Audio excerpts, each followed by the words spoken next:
test, I sort of try to make something break, run them at flat out, run the belt speed all day, and then I just go out and I come back and it's still running, and so that's good. Yeah, so that's how that works. But yeah, generally these you sort of go through. They'll probably only last for half a day or something like that. So it usually freezes up because it's evaporating quicker than it can produce the gas. So once it gets as per the regulator with what I was telling you before. Yeah. Once they start freezing up in there, they stop evaporating gas, and you end up actually it struggles to get to temperature because it can't produce enough gas to sustain it.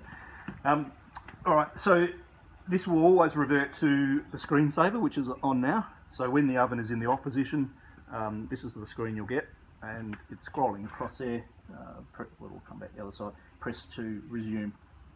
So if you press anywhere on the screen, it'll go back to your main screen. That will only come on when the oven's off. So if we turn the 3 switches on, you won't obviously get the screensaver happening. Now, you can actually do it if you want to know the time particularly. You can press your logo there and it'll come back on. You can leave it there if you like. So what you've done now, I'll just turn the whole thing on. It's turned on. Yeah. Gas. So you've got your fan, you've got your heat, and you've got your conveyor. So if you want to turn your conveyor off, you can press that one. Conveyor stops. Yep. Turn it back on. That, when you hear that clicking sound, that's the ignition pad kicking in. Now it's burners on. Yeah. It's not letting it run up too far. no. Actually, probably just turn it off quickly. Let's leave the fan running.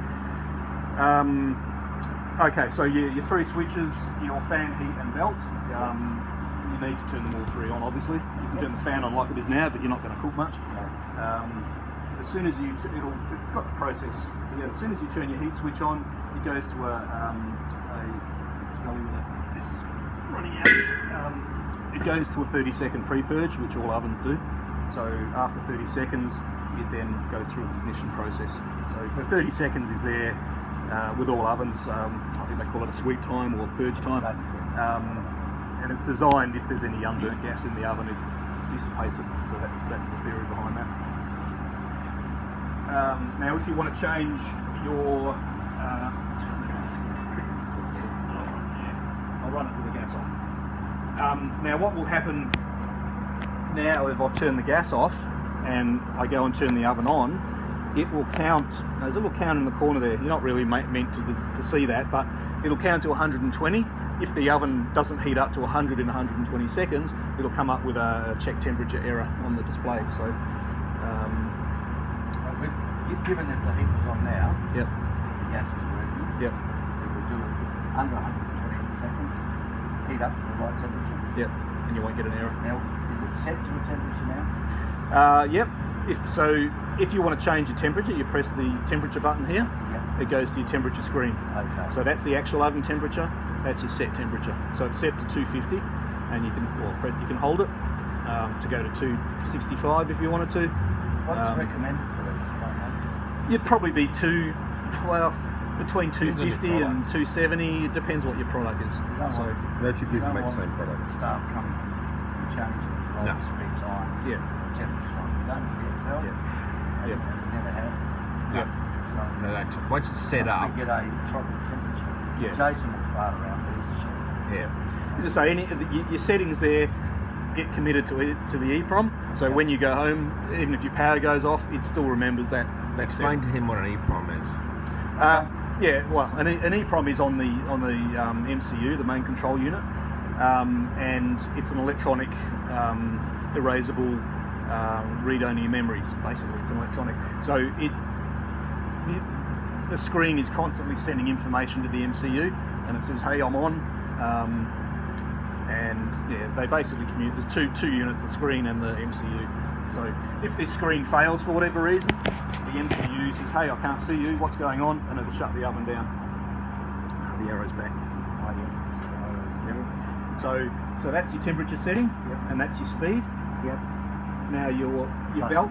Yep. Your belt speed. So this is in a numeric number, like on an XLT, it'll say 7 minutes or 6.5. This one here, it was a little bit problematic to actually get that to function. So the way I got around that is put a numeric number And if you press the information key there, number 42, it is 6 minutes 20. Oh, good. Yep. Okay. Yep. Which, once you set your belt speed, it's set, and you don't have to. So I figured with this, with a Lincoln, you set it 6.5 or 7 minutes or whatever you're at, and it stays there. Yeah. So that's how you work it out. So if you don't know what 42 is, go into that information screen, and it's in here, and that's your setting. It's only got from 810 till 610. Anything out that, well, you're not really going to cook outside those parameters. You can actually go to right up to 100 if you wanted to, and it speeds the belt up. So to put those in, can you do it remotely, or can you actually do it from the screen? From which? If I want to add a 12-minute bake time because I'm doing Oh, I see. No, the user can't put that in. Can you do it? I can do that. No, I can actually set. Well, being up there, I can send a file that you can upload into it with a memory stick. You plug the memory stick in there. So the question I have is, we had an issue with this. We can't resolve it. Yep. We could ring you. I'd have to come up. Is that on the phone? No. You can tell me what that maintenance screen says. Oh, yeah. I've actually had another one of these I sold, which that came into play. Yeah. The actual ignition module was playing up in this thing, and it would break down on a Saturday night. And of course, I'd come there and like, there's nothing wrong with it. What's going on? Yeah, so I'd go away and he'd ring me. So I said, tell you what, when it's doing it, video this maintenance screen and show me what's going on. And straight off, bang, I knew what it was and changed the ignition module. All good. So all my 35 odd years of doing these, that's an important thing for me. Yeah. All right. So you happy with that? Yeah, there's an emergency stop switch there as well for the belt. Make sure that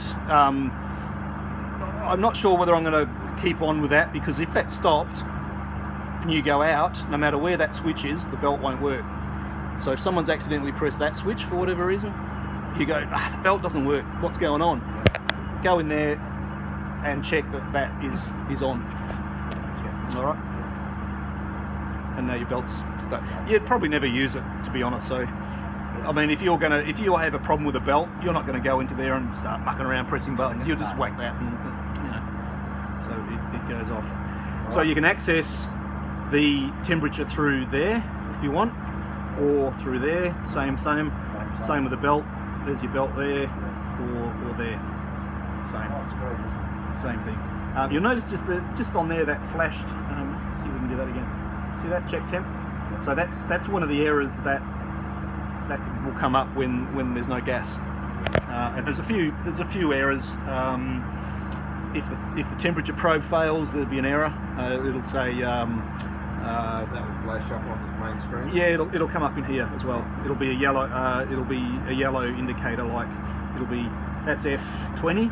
The other one is F10 if there's a temperature probe fault. So all he has to do is get on the phone and say, I've got an F20 fault, and you'll go, okay, yeah, I'll send you back up.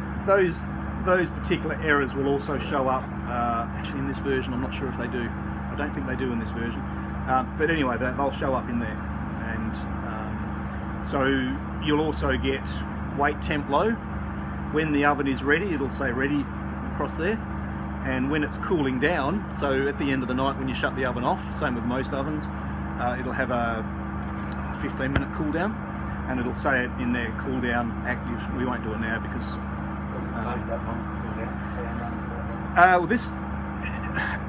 most ovens, new ovens, they set it to about 90 degrees as a cool down, and it used to take 40 minutes for the oven to cool down.